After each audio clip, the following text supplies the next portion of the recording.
and gentlemen, you ready for your headliner? I have been fucking waiting on this since literally about 10 minutes after he left Katrina's infamous backyard party when last time he was here in town.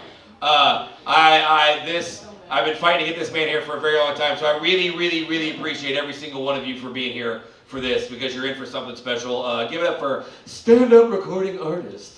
That sounds so fucking... You're even wearing the hoodie, that's so cute! You're like the bass player for Metallica! Give it up for Sheen, everybody!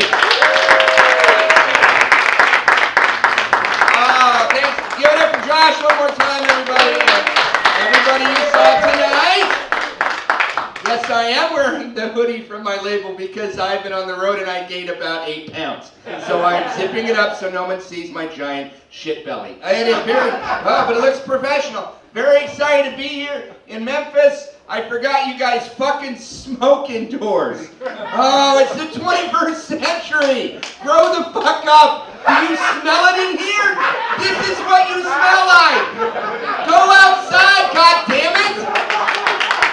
What the fuck is wrong with you? No, I like it. I like it a lot. You hate it. When there's this many people smoking indoors, it's not fun. It sucks so bad. I have 8 different kinds of lymphoma now. I have 8 different kinds of lymphoma. Holy shit. Coulda, shoulda, woulda. Been on tour for 7 weeks. We're nearing the end of the first leg. And I started in Seattle, which is where I'm from. God, I hate that place so much. God, I hate Seattle. If you've never been to Seattle, it is a wonderful city 7 days out of the year. So gray. It's like if you made a city out of a sad trombone, like that's, but then also get that trombone wet and then fill it with white liberals who are also weirdly racist. If you could just do that, if you just make a city of white liberal racists, the most fucking confusing thing on the planet. Oh, Seattle is just a dichotomy. I'll shit on them in a second. I've been out for so long, and I started taking my antidepressants. You have to when you're there. You have to, and because you say things when you're sad. By the way, is there a reason they call it sad? Can we call it something else? Can we call seasonal affective disorder something else, please? That is extremely offensive to call it sad, all right? Because it just sort of seems like you're talking down to everybody. Oh, do you have the sad? Are you sad? Fuck you, I'm suicidal. And that stands for suicidal, okay? Like, I live in a place where it's just gray and damp. There's 42 kinds of rain. 42 kinds of rain. I live in the suicide capital of the world for a reason. And people fucking boring with their suicide. Oh, cities, major cities, suicides are dull. They're just boring and utilitarian. I came from a small town. I grew up in a small town. When there was a suicide, it was a fucking explosive act of rage poetry that just like left an impression on everybody. It was also like a story people would tell every year, and then people would write songs about it. In the city, people just hang themselves on a Tuesday. Boring. Dull. Like, if you're gonna, look, I never want anybody to end their life voluntarily. I don't want you to, okay? I know life's fucking tough, but there are easier ways. Wait till the next day. You think you want to end? Wait till the next day, because it could change. Anything could change. But if you get to a point where I can't talk you out of it, and you want to kill yourself, and no one can stop you, do us all a favor. Make it fucking interesting, please. Please. You gonna jump off a bridge? Okay, that's tough. You have to find a bridge. Then you have to make a commitment. All right? You're going to jump off a bridge and you've made your mind up. Do us all a favor, okay? Rent a fucking costume first. Not a fucking bird costume. That's hack as shit. Any idiot can be a fucking bird, okay?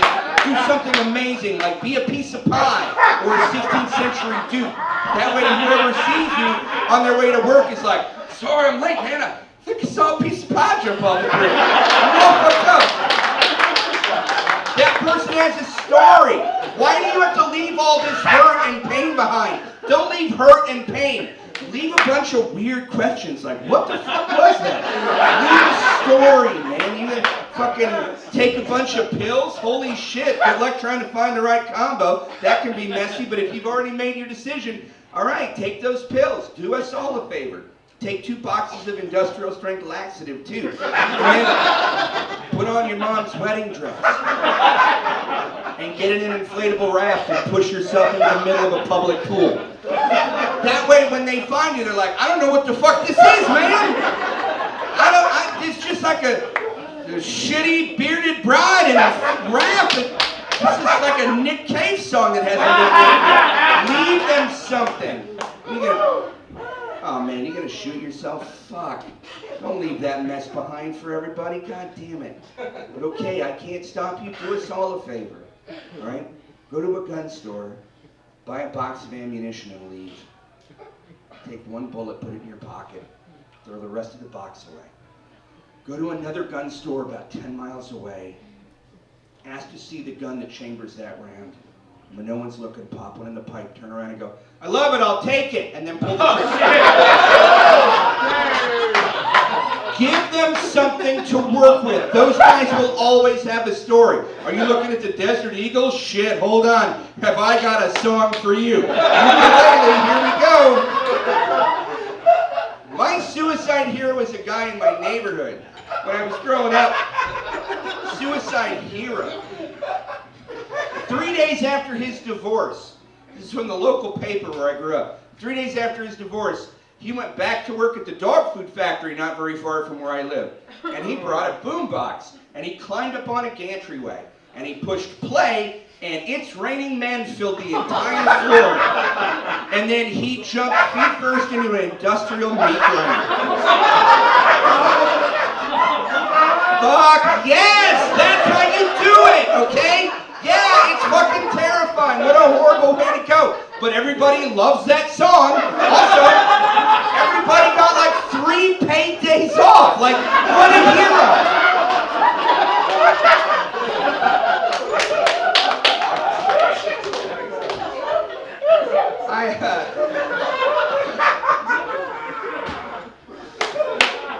I've never canceled a gig before. At the second week of this tour, I was supposed to go back home and fly to Anchorage. I canceled my trip. I got to SeaTac Airport and went to the Alaska Airlines desk, and I found out that I would be flying on a 30-seat propeller plane. And I said, go fuck yourself. I'm not getting on a fucking propeller plane to go to Anchorage. And they were like, why? I'm like, because it's a fucking propeller plane. It's the 21st century. We don't use fucking propeller planes anymore. It's jets only. I paid jet money. You put me on a fucking jet. You don't put me on a goddamn flip phone airplane. I'm not getting on a goddamn flip phone airplane. Alright? Let me tell you something. I want a plane where you push a button and it starts the engine. I don't want to see some guy to fucking go outside and start the fucking plane. I'm not getting on that plane. And the pilot hears me. He's in an office behind the desk, and he comes out and goes, hey, he introduces himself. Hi, I'm Captain Dean. I fly this particular plane. I have over 250 air miles in this particular plane. It is incredibly safe. I fly it all the time. I know people get freaked out. Smaller plane, they get claustrophobic, but take it from me, it's just a 2.5-hour puddle jumper between here and Anchorage. And I said, stop talking. You just described the plane as a puddle jumper. Now I don't ever want to go on that plane. You didn't want me at all. If you would have come out behind the counter and been like, it's a Sky Dragon, then I would have been like, fuck yeah. It eats clouds and shits air miles. Then I want to go on that plane. But you literally just came out and went, my plane's the children's golden book character.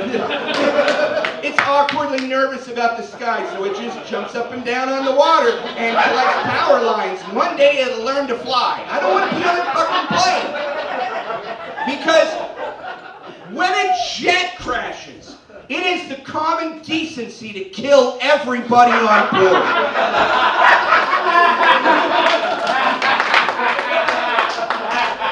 When these fucking planes crash, There's always survivors. It's like you and 4 Brazilian football players, and you gotta fucking fumble through the wreckage and be like, here's part of an architect, here's part of a soccer mom, here's the baby's hand. Hopefully we have enough snow jerky to last us until the rescue party comes. Heads up, there's no rescue party coming. You were on a fucking propeller plane. Nobody gives a shit about you, alright?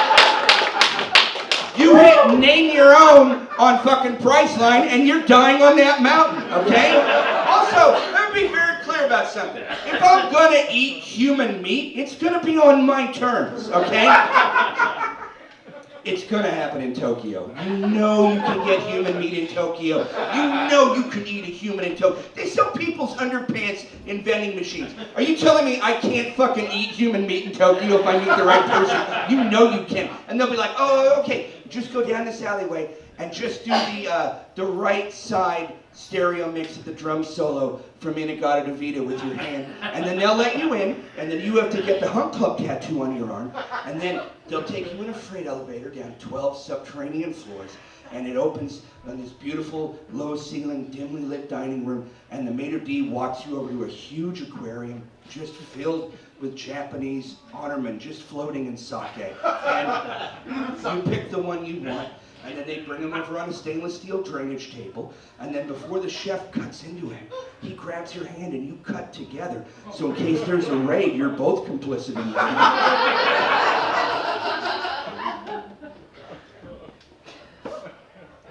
The fuck was I talking about before that?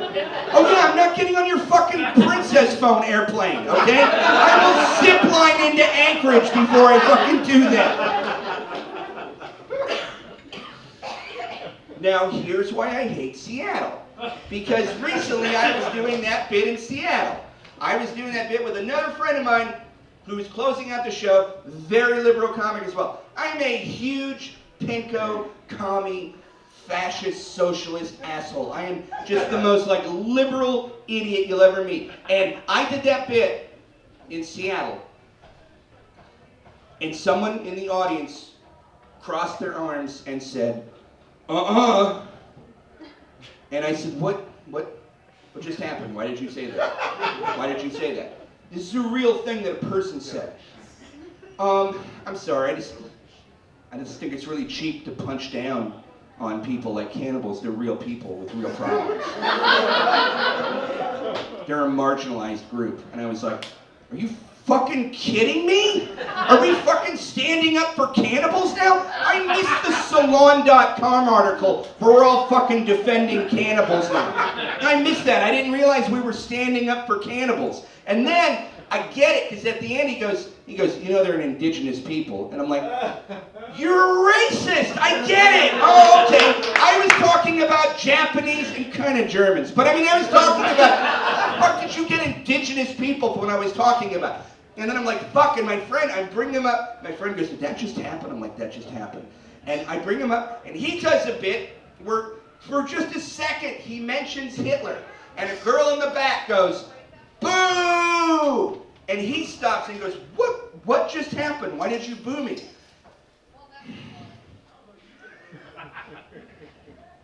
This is, again, I cannot stress this enough, a real thing a person said. I'm sorry, I just have a little thing called Hitler fatigue.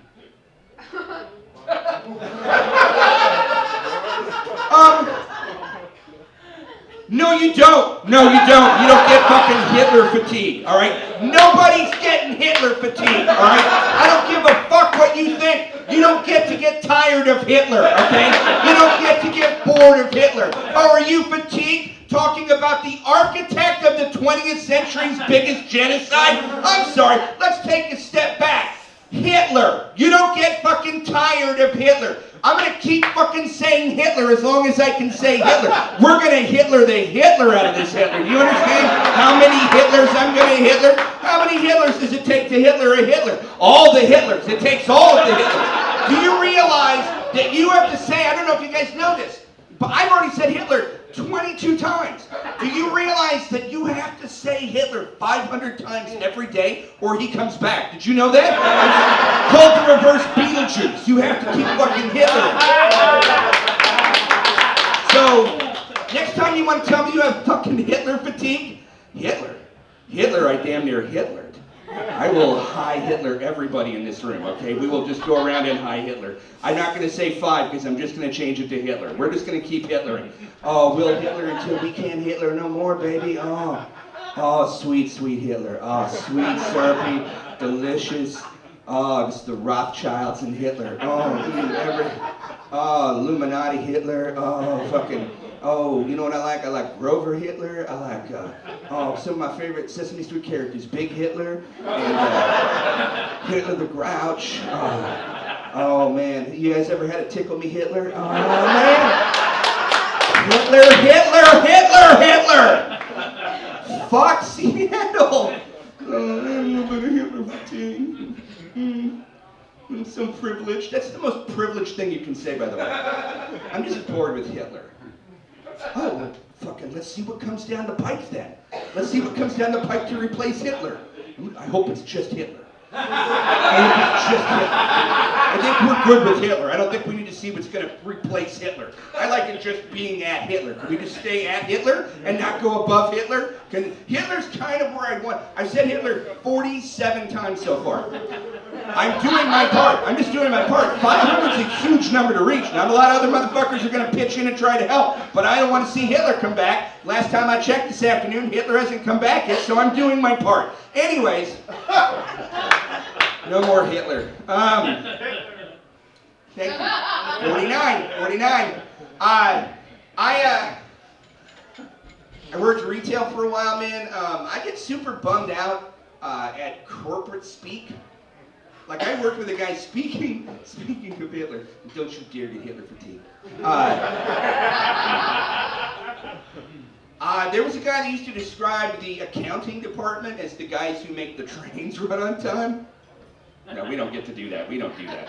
They're just accountants. They're accountants. Can we not fucking... Do we have to attach awful imagery to, like, the most benign things? Like, drink the Kool-Aid. That's one that really pisses me off. Drink the Kool-Aid. People say that shit all the time. It's like, Debbie drank the Kool-Aid. No, Debbie didn't drink the Kool-Aid because she's still fucking alive. Okay? Did you drink the Kool-Aid on the 4K TV rollout at our Best Buy promo this weekend? Did you drink the Kool-Aid on our sales plane? Did you drink the Kool-Aid on our fun idea for this weekend? People use that as a colloquialism. Do you understand how offensive that is? Do you understand that the etymology of drink the Kool-Aid comes directly from the Jonestown Massacre, where Jim Jones, a messianic cult leader in Guyana, convinced his eager flock to either drink poison liquid voluntarily or involuntarily drink poison liquid. So it was mass murder. Over 900 people died. And then we just casually say that to each other. Did you drink the Kool-Aid? Are you part of the plan? Are you willing to fucking die for this thing? Are you willing to be killed for this dumb idea? None of it. That's so fucking offensive. And even more so, what makes me even more angry, it wasn't fucking Kool-Aid. It was Flavor Aid, goddammit. Flavor Aid. Kool-Aid had jack shit to do with it. Why are you impugning America's #1 favorite powdered drink with mass murder and let Flavor Aid fucking skate by? Consequence-free. Flavor Aid fucking did it. Kool-Aid didn't do jack shit, motherfucker. Let me tell you something. A lot of people say there's no such thing as bad press. Yeah, try being the president of Kool-Aid the day after Jonestown. Here I am, CEO of Kool-Aid. Just gonna get up in the morning and enjoy a Cuban cigar and read through the bill. What the fuck happened last night? Like, fucking Flavor Aid could have used the bump. Nobody even knows what Flavor Aid is. Nobody even knows. They could have used the fucking press. But somehow we fucked over Kool-Aid forever, and it's so unfair because, look, Flavor Aid, if you're not aware of what Flavor Aid is the powdered drink when your parents couldn't afford Kool-Aid. When you were like, can we get Kool-Aid? And they're like, we don't have 17 cents. But I'm sure if you get on your hands and knees under the grocery store aisle, there's got to be some Flavor Aid down there. You go ahead and just search for it on an endless snipe hunt. for America's 17th favorite powder drink. It's right next to these 7-foot-tall bags of knockoff cereal. You know, when you're like, can we get Captain Crunch? And they're like, we can't, baby. We can't get Captain Crunch. You know, we can get Admiral Dingus's spreckled diet peanut balls. We can get that. It's a clear plastic bag. We can get that. I can't even imagine the Kool-Aid guy just bursting through a wall of the Jonestown compound, filling his jug head with a box of rat poison and stirring it with a wooden spoon, and then tipping himself over at a kindly 34-degree angle to fill up a bunch of miniature Dixie cups on a cookie sheet so he can convince his eager flock to follow him into the afterlife before he's like, did I just pour poison in my head? And then his legs start to buckle and his little Kool-Aid guy face hits the floor and shatters into a million reflective pieces. And his little Kool-Aid guy spirit discorporates and goes into that wormhole of that endless spiral on the way to his inevitable hell of his own creation, where Satan himself tasks him with bursting through wall after wall after wall after wall after wall after wall after wall after wall after wall after wall after wall after wall after wall after wall after wall after wall after wall for all eternity. I can't actually picture that. So do me a favor, do yourselves a favor. Next time someone asks you if you drank the Kool-Aid on anything, if they have a drink, knock it out of their fucking hands. Make direct eye contact and then, in the most gentle voice you can muster, go, do me a favor. If you're gonna marginalize the 900 plus deaths in a mass murder, the least you can do is Google the correct product. And then slowly back out of your job and quit and never fucking come back.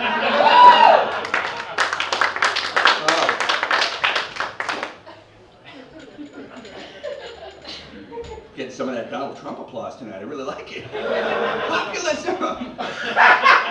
What if I just said things that everybody agreed with? Oh, I love it. So I was in Austin.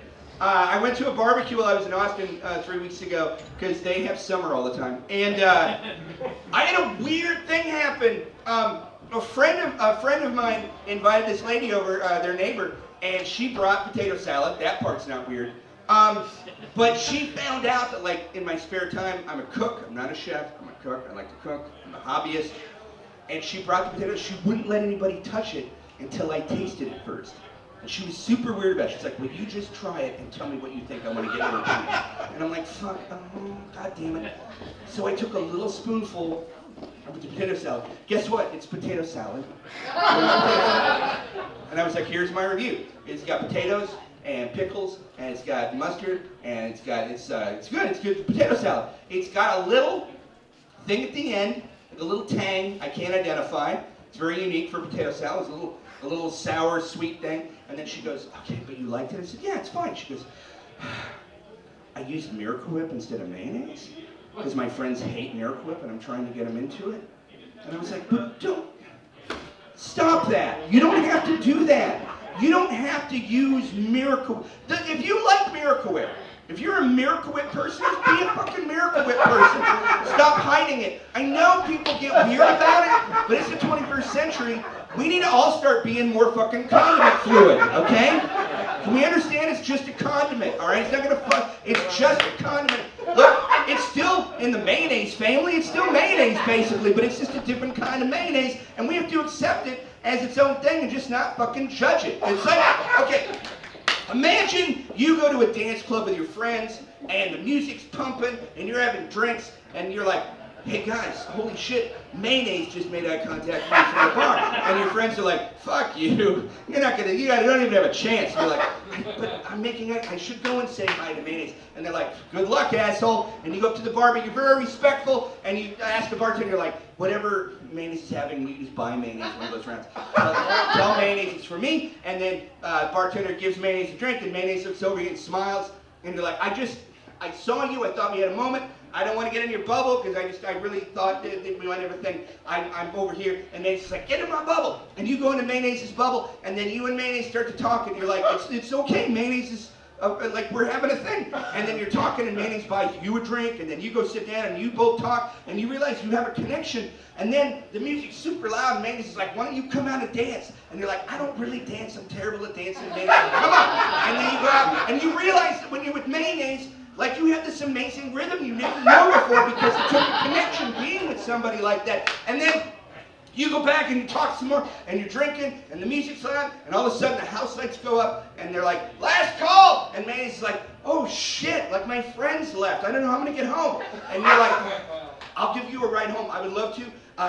Just so you feel safe, I'm gonna give you my number so you can text it to all your friends so they know that you were with me, and just so I want you to feel safe. And Mayonnaise like, that's very conscientious. And you're like, okay, well, I'll get you back to your place, and you drive Mayonnaise, and it's way the fuck out in the industrial area of town.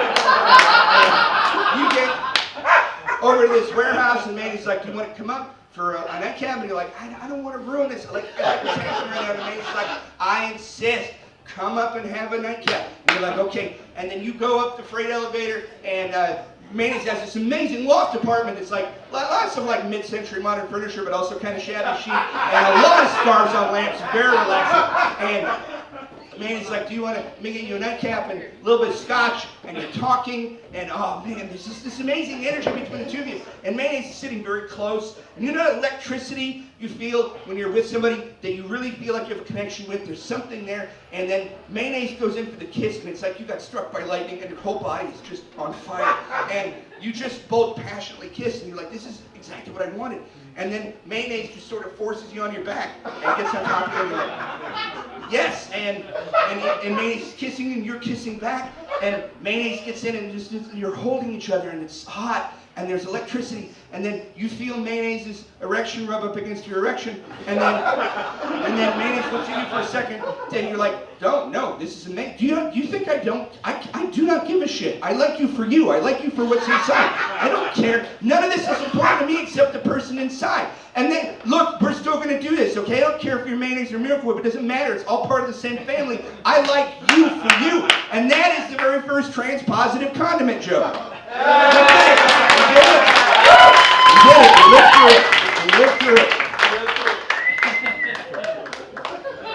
People start to get real nervous at that last part, but I always feel like if we land the fucking plane, we do it just right.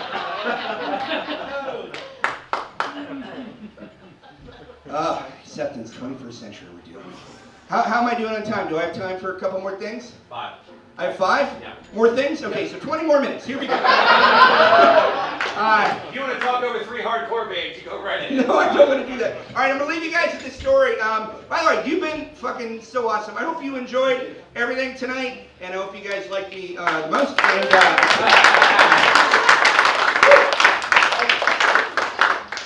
congratulations. How long have you guys been together? So long. A couple times. Well, like you guys came together and answered, that's super good. We've been together a while, a couple times. Okay. Turns out you guys are sisters. You're just fucking with everybody. So I'm so happy to be here. I'm just gonna end with this thing because I think it's stupid and fun. And there's a metal band that's about to play, and I'm 46 years old. I'm very old. I still play guitar. I woodshed. I'm an old fat idiot, and I started playing guitar a little late in life because I wanted to be in bands when I was in junior high school. My music for me was like 1981 to 1986, which was like old school dumb person metal. Not sexy guy metal with like dudes with who looked good, like their hair was all poofed out and they were singing about girls. I'm talking metal that was unfuckable trolls singing to other unfuckable trolls. And all the songs were like quest songs or like learn to trade or like hug your dad 2 more times, you know? Because if your dad hugged you 2 more times, you'd be a doctor. And I liked that music because it's all about nobody gives a fuck, man. Just be yourself and fucking those jocks are gonna kick your ass anyways. Who gives a shit? You're gonna get married, fucking have fun, live your life, fuck those guys. And that was to me, I'm like, yeah, I like that. I like you, Dio. And so I decided I was gonna be a singer. because I thought that seems easier than playing an instrument. So I took vocal lessons from a guy named Ron Bloodgood from a Christian metal band called Bloodgood. And he had a 6-octave range. His claim to fame is he could sing a note so high it would break glass. So I took lessons from him. I went and saw his band. He brought me out like a few months into vocal lessons. He's like, I want you to see what I do. And I went and saw his band. He snuck me into after like a 21 and over club, and I sat in the back. 30 people, Chinese restaurant, Seattle. And some rules about singing. Number 1, 3 big important rules. Number 1, don't stand up straight. Don't lock your knees. Keep your knees unlocked. You don't want to crimp a garden hose, right? You're using a lot of oxygen, so you want to make sure that your circulation is complete.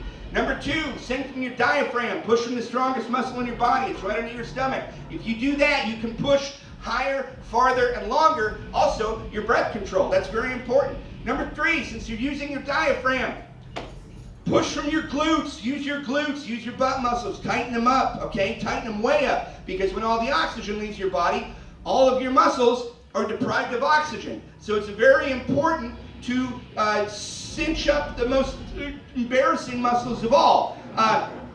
This is called foreshadowing. So what happens is, I go to see my teacher's band. He comes out in yellow spandex pants, starts doing calisthenics on stage. Because it's 1986, he's going to do some high kicks for everybody. Because that's super important in music. Third song they play through, they're fucking terrible. Third song is the song that he tells me, I'm going to hit a note so high, you better fucking move the glasses off the table. It's going to shatter glass, 6-octave range. And I'm like, holy shit, I'm ready. Song starts, it's all right. He's kind of doing his thing though. He's delivering the goods, I like it. But then I know, right about the chorus, this is actually perfect. Right around the chorus, he's going to hit this note at the beginning of the chorus and it's just going to be fucking ungodly. But then he does a thing, he's so into it, the lights, the fucking fog machine. He gets up on the monitor, puts his foot up, leans into the audience and just fucking blows this note. It was amazing. His mouth just opens in this incredible rictus, his eyes roll back in his head, and he hits this note. And it literally was so high to this day, I can't even quantify it. It's like trying to describe a color that you've never seen before. And it was so high, it feels like it opened a door in another dimension somewhere where you could just reach in and pet Cthulhu and then pull your hand out. But then he just stood there with his mouth open and his eyes rolled back in his head and no sound was coming out. I don't know what the fuck's happening. Nobody knows what's happening. He's just standing there frozen. And that's when I see the drummer. He's going into a fill. And he comes around to where the singer's at and sees him from behind and then drops his sticks, throws up all over himself. But then he pulls out another set of sticks because he's a fucking professional. And he finishes the fill. And he shoots hot vomit onto the par lights all over the stage. Some of it hits the bass player. He turns around and goes, what the fuck was that? And gets some vomit on his lip. He immediately throws up, takes his bass, throws it on the stage and goes, fuck this, man. God damn it. And the drummer gets up and he's like, yeah, man, fuck this. And he gets up and leaves and the singer is still standing here. And that's when I realized his face is just streaked with tears. His yellow spandex pants had become a coffee filter, holding all the solids in. While 98-degree Folgers just splashed all over the stage. That on top of the burning vomit. The whole club smelled like a wig fire in a sewer tank in the slaughterhouse. And then he removes his foot from the monitor and begins to crab walk off stage embarrassed, crying. And that is when I saw the most amazing thing I've ever seen in my life. The guitar player, still on stage, walks over to his amps, turns everything up, comes up front and goes, looks like it's fucking Alan's show now. And then just